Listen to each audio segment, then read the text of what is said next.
I have a $75 Barnes & Noble gift card burning a hole in my pocket. So we're gonna go to Barnes & Noble.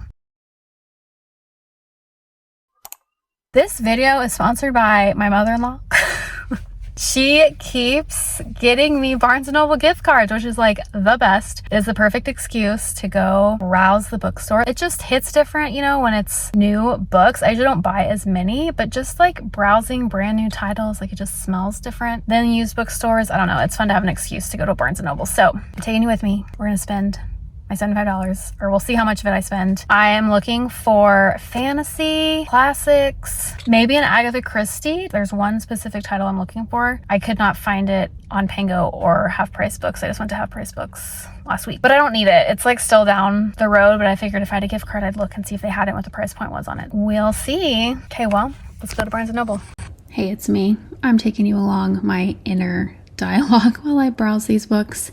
I came on a weekday morning so that there would be less people about while I filmed myself in public. You know, it is what it is. My first stop in Barnes & Noble is always the classics.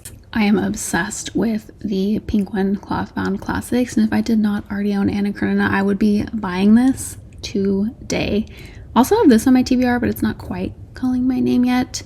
And how beautiful is this edition of A Tale of Two Cities? And your girls got to browse the fantasy. I mean, you knew it was coming. I was looking for actually this chonker of a trilogy by James Islington, and how dare they only have book 3. You can see me looking around here for the first or second book. They only had a single book of book 3. What is that about, Barnes? Not a fan. Also read the first book of this trilogy and it was mid for me. I don't know that I'm going to keep reading it, but it was fun to see the rest of the books in physical copies. How beautiful too is this edition of A Princess Bride? I have never read this book. I mean, love the movie, but I've never read the book. Let me know in the comments if you have read it and enjoyed it. Next, we got to find my girl Agatha. I made a beeline straight to her, and they actually did have the book I was looking for, Appointment with Death. However, look at what I noticed. It is numbered the exact same as Death on the Nile. What is that about? What is that about? Look at this jonger. Oh my word, all 50 Hercule Poirot short stories in one book. Are you kidding me? I found another classic, John Steinbeck, East of Eden. I have this on my TBR, but again, just not calling my name quite yet, but I've seen it around a lot. Also, always happy to dive into a mythology retelling. Have not read Ariadne yet, but again, on my TBR. And then I found a historical fiction. Actually, one of you recommended it to me. I almost got it for my mom, and then she told me after that she actually has already read this and loved it. So I just need to read it for myself. More classics. Look at these beautiful covers. I'm obsessed with these. A Tale of Two Cities. Again. Should I get it? Oh, look at this gorgeous Anna Karenina too. Oh, how do we feel about a sprayed edge Murder on the Orient Express special edition book? I can't decide if it's too much or if I love it.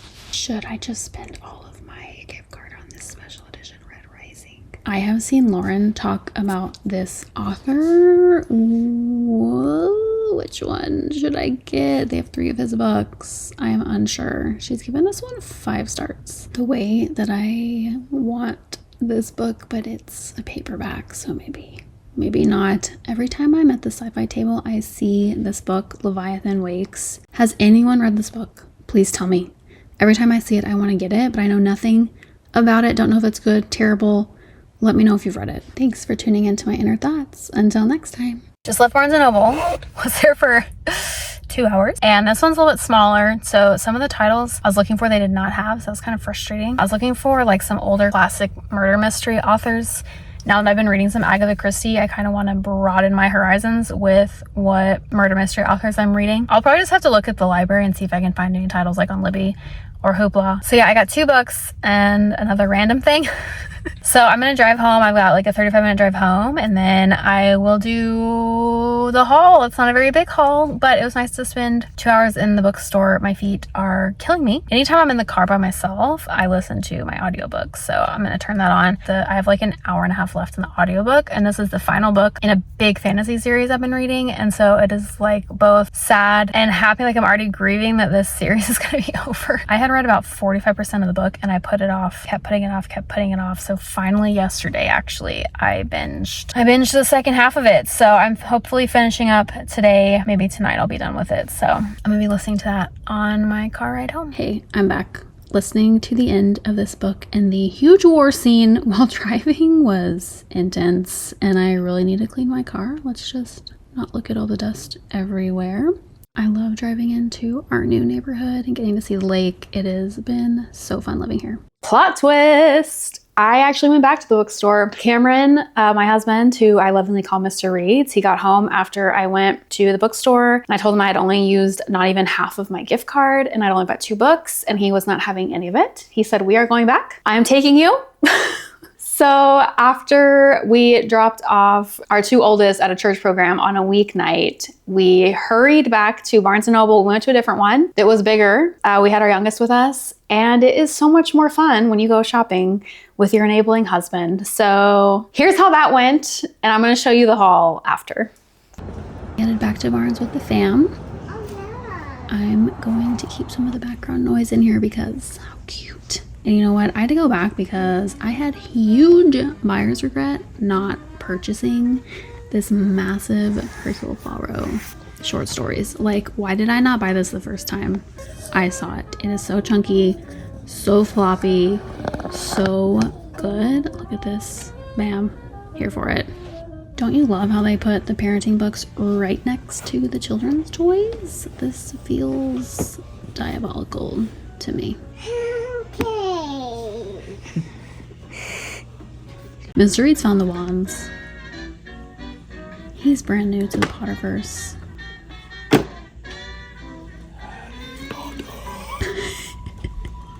Okay. Where's Mr. Reads? Oh, still looking at the wands.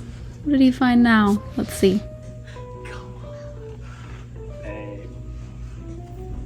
Serious black. Give it up for the real MVP, ladies and gents. How much fun is it to have someone at the bookstore with you? When I originally went, I was there for 2 hours and I picked out 2 books. I just had decision paralysis, could not decide what to get. Nothing was really jumping out at me. Some of the things I was looking for, they didn't have, which was frustrating. And I actually wanted to go to that one because it's a new location. And there's basically 3 Barnes & Nobles that are all around the same distance away from where we moved to. And so I'm trying to still figure out like the lay of the land. The second one we went to was way bigger and it was actually 5 minutes closer, which I didn't realize. So that is why we went there, because we were cutting it close to get back to pick up our 2 oldest from church because Mr. Reads was obsessed with the wands. He bought us Harry Potter wands. So basically the gift card was the excuse to go to the bookstore, and then Mr. Reads went rogue and just enabled me to get some more books. So we're gonna talk through what I got. First of all, Mr. Reads and I have been reading the Harry Potter series on audio with the new full cast audiobooks as they come out each month. And so I just finished The Goblet of Fire and he is toward the end of it. Also, his background with Harry Potter is 0. He watched the movies after we got married. So we were newlyweds. I was like, bro, I love Harry Potter. Like, we need to come to an understanding of this. And so I made him watch all the movies and he enjoyed them, but he does not remember anything really from the movies. And also there is so much stuff that they cut out from the books. So he basically is a clean slate when it comes to Harry Potter. Like, he knows literally nothing about any of the plot. And it has been so fun. I am so excited for him to read the end of The Goblet of Fire, because if you know what happens at the end, we should get some good reactions from Cameron. Really excited to hear all his thoughts after The Goblet of Fire comes to a close. He's obsessed with Sirius. So he found Sirius Black's wand. I have always wanted to get a wand. I always wanted Hermione's wand. So when he was like, I want a wand, I was like, yes, this is a 10-year-old dream of mine coming to light. So he bought Sirius's wand. I don't know what we're gonna do with these. And if you're questioning if I would let my children read Harry Potter, the answer is yes, but it's not gonna be until they're like 12 or 13. So, and I'm probably gonna read it with them because I'm gonna need another excuse to read the books, am I right? This is Hermione's wand. Is it focusing on that? Look how beautiful this is. So we have Harry Potter wands. All right, what else did I get? You know what? We're just gonna go through the 2 books I got at the first Barnes & Noble. So I got A Tale of Two Cities. I have not read this book. I told my mom when I picked up my youngest, after going to the first bookstore, I picked up my youngest and I told her what books I got and she was like, oh wow, A Tale of Two Cities, that's like middle school. Well, you know what? I did not get to read this book because I transferred halfway through high school. The first high school I went to, my freshman and sophomore year, they read this book senior year in their curriculum. And then the high school I transferred to for my junior and senior year, they read this, I think, as freshmen. So I missed it. And you know which one I had to read twice? Which book I had to read twice to make up for it? Lord of the Flies. I loathe that book. I did not like it anymore the second time around. So I had to read that twice. Missed out on this book. I've heard really great things. So, and I'm obsessed with this Signature Classics cover that's happening. I don't like having one-off classic editions, like they need friends, you know? This is friend to my Dracula book. The other book I got, which I was so excited to see that they had this because every other cozy mystery, or not cozy mystery, but just like classic murder mystery type golden age era murder mystery author that I was looking for, they did not have, maybe because they might not be in print anymore. I actually need to look into that, but they did have this, and this comes highly recommended by my friend Lauren from Lauren Jean. I will link her video below where I first saw her talk about this. She gave it a 5 stars and she basically went back and said, yeah, I'm still gonna give it a 5 stars. So I bought this bad boy. This is a Japanese author. It's like a locked room murder mystery and those are my absolute favorite. So those are the 2 books I got of the first one. So if you've seen my other recent videos, you know I'm reading through the Hercule Poirot, Agatha Christie books in order, that whole series. And I have a reading tracker, which I actually found originally at Barnes & Noble. I'll link it below, for all of her books. And she has an absurd amount of short stories, which I did not realize, specifically in the Hercule Poirot series. Oop, don't look. They have put all of her Hercule Poirot's short stories in this chonker. This chonker of a floppy book. Let me pause. Let me grab one of my Agathas back here to compare. Look at the size difference. Oh, I love it so much. There's over 50, and when it says over 50, they literally mean 51. So literally just over 50 short stories in here. But you know what I found out? I started going through. They have them in here, as far as I can tell, by publishing order, but it's missing, it's still missing some from my tracker. So they don't fully line up. So I'm wondering if maybe the tracker has some that weren't ever published in the US, or I don't know. This is the book that made us go back to Barnes & Noble because I kept telling him I should have bought this. I regret so much not grabbing this because it was so expensive, but like budget says it's free no matter what it costs because the gift card covers it. So girl math. And I honestly don't know that I could have found this at half price books. Like who would buy this and get rid of it? I'm not going to, that's for sure. You know what else I got? I actually picked this one up at the first bookstore, the first Barnes & Noble, and they only had a paperback. And I said to myself, Paris, Mr. Reeds might want to read this series too. And if you buy a lousy little paperback of it, he's not going to be happy. You know what I found? I found a hardcover edition of it. It was the only copy they had. And I picked it up and I was like, oh, it's a hardcover. And then you know what I saw? It's a special edition. How fun. So I have not seen this series around lately, and then all of a sudden I started seeing it all over the place. Like within the last week or two, I've seen mainly male Bookstagram accounts talking about this book, and I'm here. Like this is the type of fantasy sci-fi I want to read, and I've heard amazing things about this. So I actually am hoping to read this with my brother, Cooper. I don't know if by the time, actually I'm going to say it's not. By the time I have this up, he and I did a deep dive into The Wills of Minnie. It's a true deep dive recap video. It's long.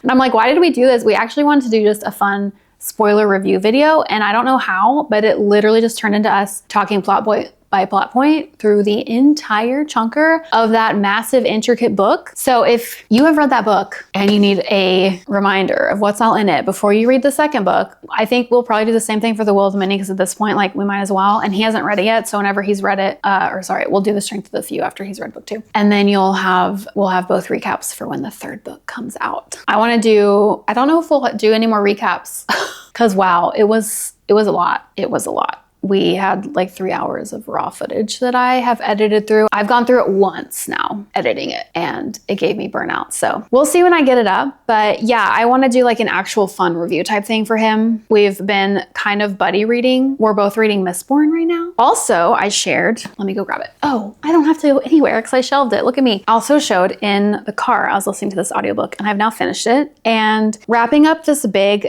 chunker of a saga. It's like a 4-book series, and then there's a trilogy, which this is the final book of the trilogy. This was so bittersweet to finish. I'll have a review of it in a reading roundup video of like my recent reads. At the time when I was finishing this up, it was so bittersweet, but now that I have jumped into Mistborn, I think Mistborn's helping me get over my reading slump that Anna Karenina kind of put me into a little mild reading slump, and then I was putting this off because I didn't want to finish it. You know, when a series is so good, you don't want to leave it. You don't want to say goodbye to the characters. But I love this series. If you need to know where to start, it's Malice, okay? Start with this book, read all 4 of the books from the Faithful and the Fallen series, and then if you loved it as much as I did and you want to go back to that world, you know what I love? When technology fails me. My camera just died, but I need to get this done right now. It's nap time.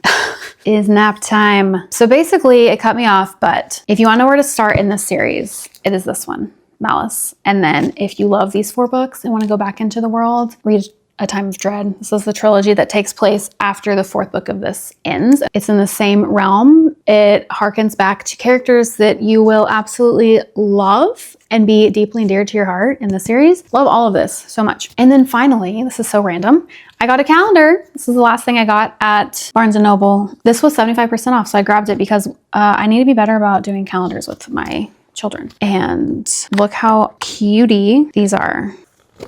Love it so much. I love having things like this. Hello, Hogwarts Express.